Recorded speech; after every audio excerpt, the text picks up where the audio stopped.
Hello friends, स्वागत है आपका एक बार फिर से आपके अपने लीगल चैनल में।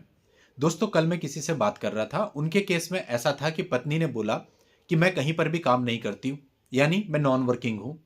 और पति के पास वो रिकॉर्ड थे जिसमें पत्नी काम करती थी और 1 लाख रुपए से भी ऊपर महीने का कमा रही थी। पति ने वो सारे के सारे रिकॉर्ड ला करके कोर्ट में लगा दिए और साथ ही 340 भी मूव कर दिया। अब जब पत्नी को इसकी जानकारी हुई, 340 की कॉपी रिसीव कराई गई, तो पत्नी ने कोर्ट में आना बंद कर दिया। अब यहां तक तो आपको सबको समझ में आ रहा होगा, क्योंकि पत्नी को लग रहा है कि मैं फंसी हुई हूं, तो उसने कोर्ट में आना बंद कर दिया। अब पत्नी ने अपने लॉयर के थ्रू यह कहलवाया कि वो सेटलमेंट करना चाहती है। अब आप देख लो कि कोर्ट में उसे पता चल गया कि मेरी दाल गलने नहीं वाली, तो अब सेटलमेंट करना है।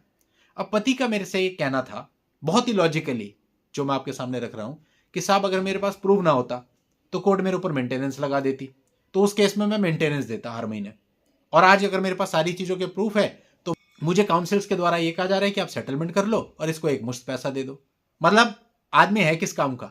अगर उसके पास प्रूफ नहीं है तो वो मेंटेनेंस देगा, और प्रूफ है तो वन टाइम देगा सेटलमेंट अमाउंट। ये कहां का न्याय है? तो मेरा उनसे यही कहना था, कुछ मत दो, उसको ये बोलो सीधा सीधा कि अगर जीरो अमाउंट पे तुझे सेटलमेंट करना है कर, और अगर नहीं करना तो केस लड़। ठीक है, काउंसिल्स आपको अप्रोच कर रहे हैं, बट करना ना करना ये तो आपके हाथ में है ना। अब मना कर दो, नहीं करना मुझे। ऐसे लोगों के साथ ऐसा ही होना चाहिए। इनको बताना चाहिए कि इन्होंने जो गलत किया है ना, वो कितना भारी इनको पड़ सकता है। जेल जाने की नौबत इनके आ जानी चाहिए, तब जाकर के इनको समझ में आएगा कि गलत केस करने और कोर्ट के सामने झूठ बोलने का क्या नतीजा हो सकता है। ये तो दोस्तों कल का वृतांत मैंने आपको बताया। डेली में अगर मुझे कुछ ऐसा स्पेशल केस लगता है तो अगले दिन मैं वो आपसे डिस्कस कर लेता हूं। अब एक जजमेंट पर मैं बात करने वाला हूं यहां पर, क्योंकि बहुत सारे पति ऐसे होते हैं जो ये वेट करते हैं कि एंट्री मेंटेनेंस का कोई ऑर्डर हो जाए, कोशिश करते हैं उस एंट्री मेंटेनेंस को खारिज करवाने की। यहां पर भी एक पति ने ऐसा ही किया, उसके पास कुछ रिकॉर्ड पे था जिसके बिना पर वो गया, और उसके तर्क कुछ हद तक लॉजिकल भी थे। और मैंने ये देखा है, जहां पर पति के पास पत्नी के इनकम के प्रूफ नहीं होते तो वो अपने इन तर्कों से लड़ने की कोशिश करता है, इन तर्कों से कोर्ट को कन्विंस करने की कोशिश करता है। ये जजमेंट आपको बहुत कुछ सिखाएगा भी। तो दोस्तों, अगर आपने अभी तक भी इस चैनल को सब्सक्राइब नहीं किया है तो फटाफट चैनल को सब्सक्राइब करके नोटिफिकेशन बेल पर क्लिक कर लेना, क्योंकि इस प्रकार के वीडियोज मैं आपके लिए रोज लेकर के आता रहता हूं। दोस्तों, इस मामले के अंतर्गत दोनों पक्षकारों की शादी 2001 में हुई थी।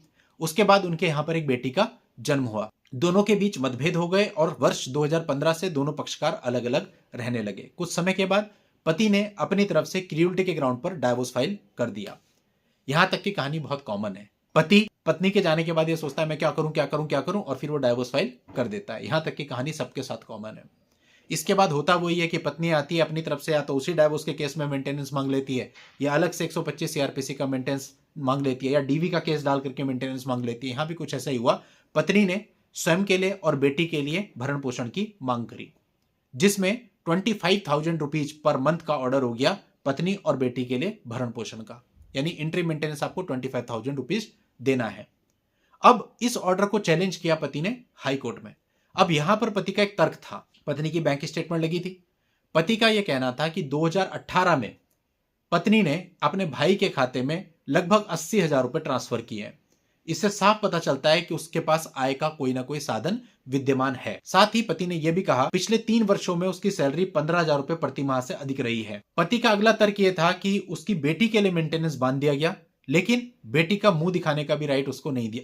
बेटी से विजिटेशन का कोई राइट उसको नहीं दिया गया। ना तो बेटी से मिलाया जाता है, ना उससे बात कराई जाती है, ना उसको देखने तक दिया जाता है, लेकिन पैसा बांध दिया। यह अधिकतर पिताओं का कंसर्न होता है और वो इस बात को कहते भी हैं।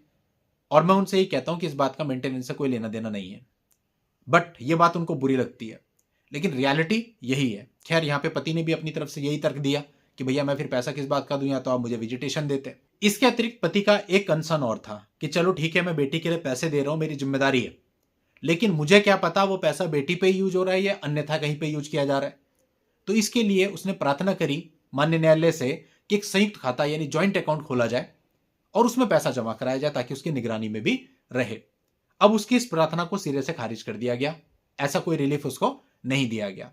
अब बात आई जिस ऑर्डर को उसने चैलेंज किया था उस पर क्या हुआ। कोर्ट ने यह माना कि केवल वर्ष 2018 में एक ट्रांजैक्शन 80,000 रुपए की साबित नहीं करती कि पत्नी की लगातार आय का कोई साधन है, और बिना किसी सैलरी के, आय के प्रूफ के या बिजनेस एक्टिविटी के प्रूफ के ये जो 80,000 रुपए की एक मात्र ट्रांजैक्शन हुई है, इसको पारिवारिक व्यवस्था मानना ज्यादा सही होगा या फिर पुरानी बचत का हिस्सा मानना ज्यादा सही होगा। और पति को किसी भी प्रकार का रिलीफ नहीं दिया गया।